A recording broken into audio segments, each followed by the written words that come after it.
Apple is an American multinational technology company founded in 1976 and headquartered in California. It designs, develops, and sells consumer electronics, computer software, and online services. Apple is the world's largest information technology company by revenue, the world's largest tech company by total assets, and the world's second largest mobile manufacturer after Samsung. Apple became the first US corporation to surpass $1 trillion in market cap in 2018. Apple's spectacular growth in sales, profits, and its share price have historically been driven by solid sales of its iPhone products. However, as sales of their iPhone and other technology hardware devices have slowed down, the company has made aggressive efforts to transform itself into one of the world's leading providers of digital services. The revenue stream coming in at number 5 is the iPad. When Apple introduced the iPad in 2010, it quickly became the first commercially successful tablet computer to hit the market. In the first 3 months after it was released, the device sold more than 3 million units. As of the fourth quarter in 2019, the iPad held a 36.5% share of the global tablet market. In the fiscal year 2019, iPad sales came in at $21.3 billion.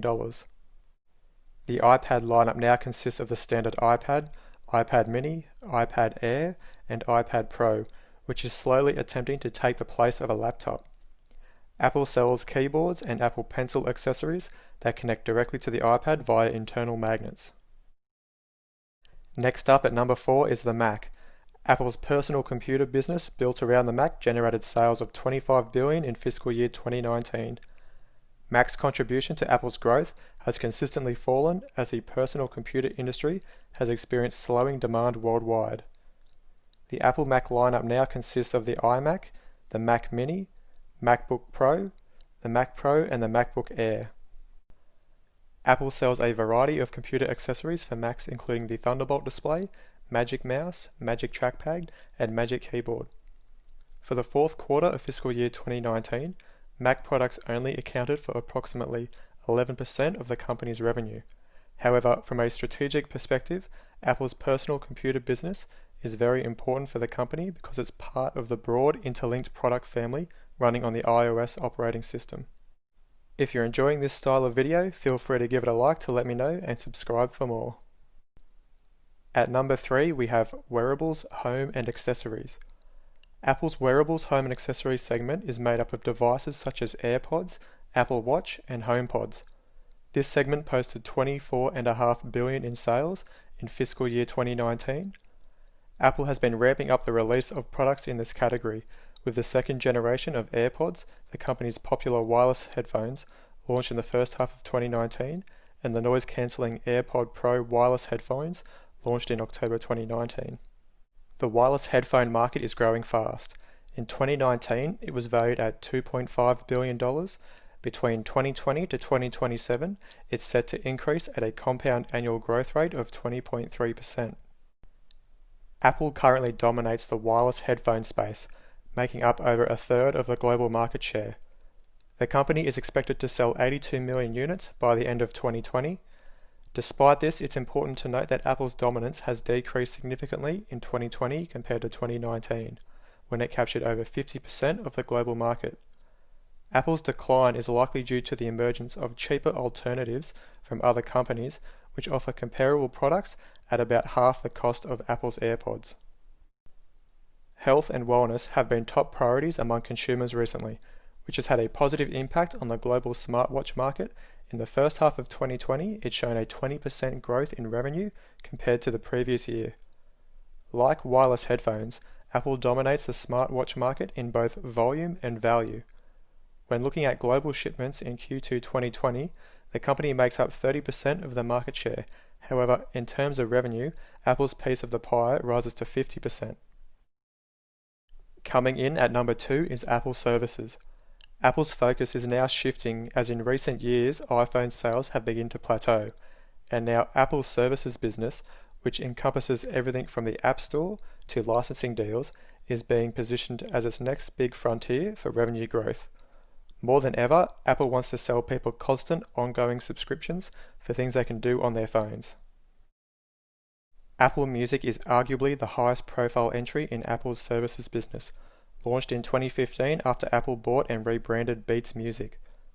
The music subscription service had 56 million customers as of December 2018, and for comparison, Spotify had 96 million paid customers as of February 2019. Probably one of the biggest contributors to Apple's revenue is the massively popular App Store, which was estimated as of May 2018 to have seen upward of 170 billion downloads in its 10-year history. Most of those aren't straight-up paid purchases. A massive percentage of the App Store's revenue comes from in-app purchases in free-to-play games like Fortnite and Candy Crush, and subscription apps like Netflix and YouTube. Nearly every single one of the top 50 grossing apps on the platform is either a major service that relies on a subscription fee or a free-to-play game. Even the most popular paid apps like Minecraft just don't make the same kind of money as free apps that rely on in-app purchases, even with in-app purchases to help boost their numbers. And Apple takes a cut of each and every one of those in-app purchases and subscriptions. Those free apps have resulted in some pretty big sales. As of June 2018, Apple had paid out $100 billion to developers from the App Store. If you work off Apple's 70-30 revenue split, which is usually but not always the cut it takes from purchases, you get a total sales of roughly $142 billion, with $42 billion of that going to Apple in the decade it's been running the App Store. iCloud is Apple's cloud service, which stores music, photos, contacts, calendars, mail, documents, and more, keeping them up to date and available across multiple iOS devices, including Mac and Windows personal computers. iCloud may not have the same brand recognition as Dropbox or Google Drive when it comes to storing and sharing files, but it does have some pretty big advantages in getting users to subscribe. It's the only way to back up iPhones and iPads to the internet. Every single Apple customer who owns an iPhone, iPad, or Mac is an iCloud user, because Apple gives a paltry 5 GB of storage to all customers for free. But for revenue, the most important part here is the paid plans, which give users additional storage for a monthly cost. iTunes Store isn't the juggernaut it once was. With streaming services like Spotify, Apple Music, Netflix, and Hulu, people just tend to buy fewer songs, TV shows, and movies nowadays. But it still does bring in money. It's a one-stop shop with a huge range of content, and like all of Apple's other services, it's front and center on all its devices. Want to rent a movie on your Apple TV for a movie night? iTunes is right there, ready and waiting. Apple Pay is Apple's overarching payment system. It includes using Apple Pay to make purchases on websites and inside apps, conducting contactless payments at retail stores, and sending money using Apple Pay Cash. Apple says it doesn't charge users, merchants, or developers to use Apple Pay, but reports indicate that it still receives a small fee from each transaction. That cut appears to come from the bank that issued the card with which Apple Pay is being used. Reports from 2014, when Apple Pay launched, said the fee for US banks was 0.15% or 15 cents on every $100 spent. Moving on to licensing, where Apple sells licenses to companies to get their services built into iOS, like how Google is the default search engine or the Weather Channel provides weather data. That kind of front row real estate on all of Apple's devices is worth a lot, and it provides a big chunk of Apple's services revenue. Apple's services segment posted revenue of $46 billion in the fiscal year 2019 and $12 billion for the first quarter of fiscal year 2020. In fiscal year 2019, Apple's services business posted gross margins of 63%, approaching double the 32% gross margin of the company's product sector.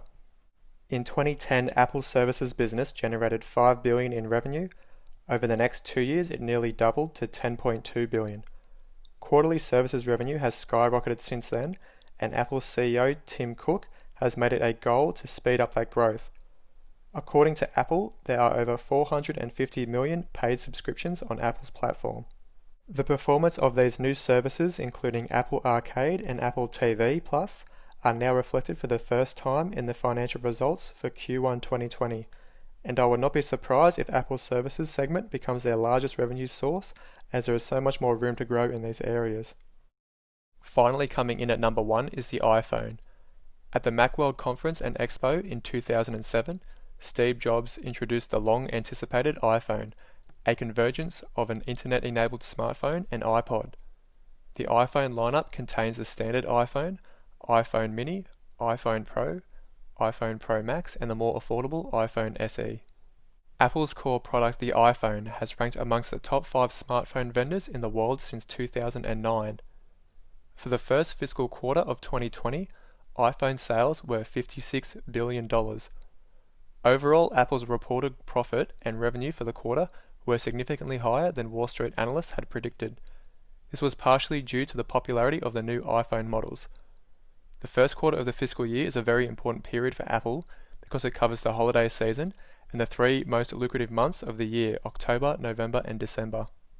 In previous quarters, any decline in iPhone sales has been attributed to a slowdown in China, a longer iPhone replacement cycle, and heightened competition in the global smartphone market. Apple dominates the global handset market by capturing 66% of the industry profits with only 32% of the overall handset revenue. The loyal premium user base in the major markets like the USA, Europe, and Japan is one of the reasons that Apple can still operate at a profit level that its competitors can only wish for. Overall, Apple generates a staggering 63% of its revenue from the iPhone. The iPad and Mac are good for 7.1 and 9.6% of revenues respectively, and all other products and services, including Apple TV, Apple Watch, Apple Pay, Apple Care, and others, combine to the remaining 20.6% of revenue. Let me know in the comments what you think of Apple and whether they will continue to lead the combined hardware and software markets. If you enjoyed the video, leave a like and subscribe to the channel for more stock market investing and business news. Thank you for watching, and I'll see you in the next one.